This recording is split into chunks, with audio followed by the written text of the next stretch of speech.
This story is a little embarrassing because I was shaken down by the Secret Service, uh, locked out of a building by the Secret Service. I had people keeping an eye on me in the Secret Service because they didn't trust me because they're dumb, over the top Americans. And I'll explain to you why I describe them that way. Maybe not dumb, but just over the top, ridiculous. And this is not the first incident I've had with the Secret Service. The first time was Bill Clinton was in Manchester, and I wanted to get his autograph. I think it was a chateau on, was it a Hanover Street? And so I just sell their autographs. I collect autographs. Some of them I keep, but the politicians, I pretty much just flip. I just sell them on eBay because these guys get so much money from me that I do whatever I can to get money out of them. So I made a lot of money from Mitt Romney. I probably made 5 grand off of Donald Trump. A lot of money from George Bush, and I would have them inscribed. Like Mitt Romney, I told him to write, "I support Israel." He hesitated. He's like,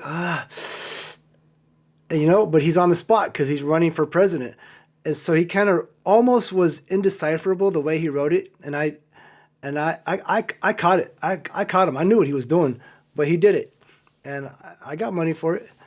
And at that time, I tried to go in the front door, and they wouldn't let me. And so I'm like, whatever. I used the back door. I said that to the Secret Service. But they have 2 entrances, so I obviously I got denied entrance there as well. So so I saw her and I'm like, I'll be across the street. Even though, yeah, it was Bill Clinton because I remember calling him Backdoor Bill. That's right. I said it was Backdoor Bill. I know what door he's going to use because he was notorious for just sneaking in the back and sneaking out the back and not seeing the peeps. So I was across the street. Man, this isn't even the story I was going to tell. I was across the street just waiting, and all of a sudden I see 2 Secret Service guys walking across the street casually. I said, oh man, you got to be kidding me. So of course they came right up to me. What's your name? How did you get here? Oh, where's your car parked? Oh, what kind of car is it? Everything. They wrote it all down. I said, I said, give me your business cards. And they gave me their business cards. I hope I still have them. I'll add this to edit to the video if I find them in time. I don't think I will. This was many, many years ago. So anyhow, they let me go. They let me go. And then years later after that, I did what do you call it? A right to know. I sent a right to know letter to them and asked if they have any background information on me, a file on me, and they said they didn't. I was surprised. So anyhow, fast forward to Donald Trump's first campaign before he was elected. It was in the primary, and I had left Ted Cruz's team, jumped ship, and I came over to Donald Trump because at first I thought Donald Trump was just a gadfly. I didn't really take him serious, and I loved the guy. I watched the show a few times, and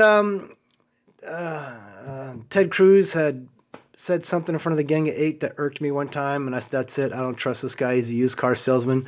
Great senator, will never be elected nationwide as president. I already knew that. My guys never get elected in the primary. I go with principle, but I decided Donald Trump was for real." Way before like 90% of the people in New Hampshire at least. I was like one of the very few former elected officials to just join Team Trump. And it was kind of a big deal. I mean, I was on NBC live at Trump headquarters within 2 weeks. They put me there. It was kind of a little bit of a coup. So anyhow, we used to go to events, rallies, and the Team Trump, and we were the volunteers, and we would go inside an event, a couple hours before Trump would show up, and we'd make sure the chairs were all straight, and we'd get together and decide who was going to do what and who was going to, get people as they come in, check their if they had a ticket or a pass or sit on a table, which I've done this before with my daughter at one event. She was young, she probably wouldn't do it now. Getting emails and trying to get information from people to sign them up on a newsletter but this particular event. It was at a school, some kind of school. I don't know what elementary school. I think maybe in the gymnasium in southern New Hampshire. I'm in Manchester, New Hampshire, so it's south of here. I can't even remember where it was, honestly. And so I got stuck, put like security around the back where Donald Trump was going to pull up, and he was going to pull up around the back, and I was Team Trump. I was going to help welcome them and usher them into the building. I guess that's a pretty, not really stuck, you know. It was cold. It was freezing cold. Everybody else was inside. I'm outside in cowboy boots, like snakeskin cowboy boots. It was cold, bro. And there was a Secret Service guy out back. Okay, so me, I'm a storyteller. I'm a talker. So I'm talking with the Secret Service guy, and I'm telling all kinds of stories. And it had been, you know, not really that long since I had done my trip to the Middle East. So I was telling him about a time I was in Israel and how we were in Beirut riding bicycles around, and we were in a Hezbollah neighborhood, and we saw posters of Nasrallah and decided we better get out of this neighborhood. And I told him about the time we were sleeping in the caves with the Bedouin in Petra, Jordan. I was telling him all these stories, right? Everyone 100% true. How I was in Tahrir Square in Egypt, and there were still tanks all around. So the reason Donald Trump had Secret Service is because he had been talking a lot about radical Islam. So they thought some crazy Islamist was going to assassinate him. So very early on, he was getting, I'm going to sneeze. Excuse me. He was getting Secret Service. And they were the worst. Honestly, they ruined his whole campaign. They just took, you know, much of the joy out of volunteering for Trump was dealing with these Secret Service. At every rally, they had people waiting in these long lines outside. And if they found like you were trying to bring a baseball in to get it autographed, they took it away. You know, you wait an hour in line and they would make you go back to your car. They were just horrible, over the top. And in fact, when I was in Petra, this girl there, Manal, shout out to Manal. She's a great girl, man. Love this girl. She got a lot of brothers. Her father had a lot of wives. And so she told me that dignitaries from all over the world go there all the time into Petra. This is where they filmed the Indiana Jones, you know. It's a beautiful, beautiful place. Don't just go there and go through that little narrow passageway and go look at the treasury and walk out. You got to go spend the day hiking around. It's an amazing place. So anyhow, she told me the absolute worst dignitary that ever visited was Barack Obama. But it wasn't because of Obama. It was because of the Secret Service. They cleared the whole park, made people stay out, you know, and then they brought in Barack Obama. It was ridiculous. So back to where I'm outside now, and where I'm still waiting for Trump.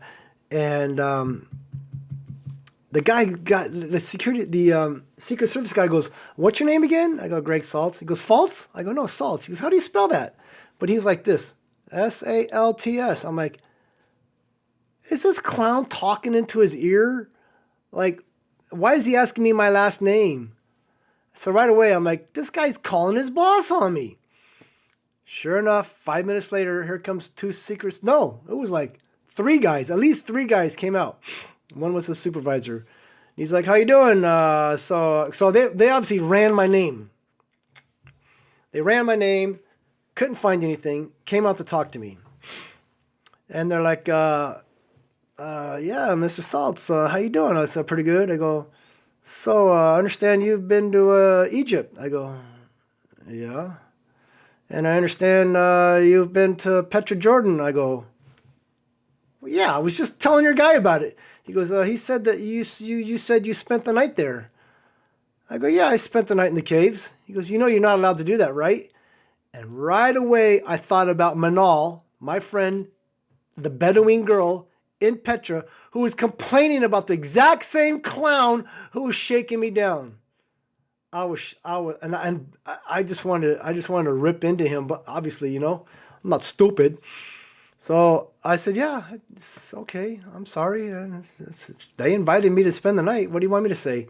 He goes, "Well, why don't you hang tight here for a second, Mr. Salt?" So he goes inside, and I don't know, 5 minutes later, guy from Trump's office comes out, the second in command for the head, or maybe this guy who ran I forget his name, the Trump headquarters in Manchester. He comes up to me, he's like, Greg, I got to talk to you. I go, yeah, what's up, man? He goes, yeah, Secret Service, they're a little spooked by you. I go, oh, really? Okay. He goes, they don't want you inside tonight. I go, what? Because I already had some dollar bills that I went to the bank, uncirculated dollar bills that I wanted to get signed by Trump. And here I am, Team Trump. I'm going to get at least 2 or 3 signed. That's big money if he becomes president. And he goes, yeah, they don't mind if you stay outside, but they don't want you out back where Trump's going to be pulling up. So he walks me around to the front. He goes, okay, now you're out front and you're going to have to stay out here and just, keep guard. So Trump comes, goes inside, does his speech. I missed the whole thing. I'm outside getting colder and colder and colder because Secret Service locked me out. Pendejos. I might edit that out. Yeah, I don't like them. Don't like them. I know they got a job to do, but man, they got an F in my book. Peace. It's my story. It's a sad story. I was pissed. My feet were frozen. I kept saying, why did I wear these stupid boots? I want to look fly.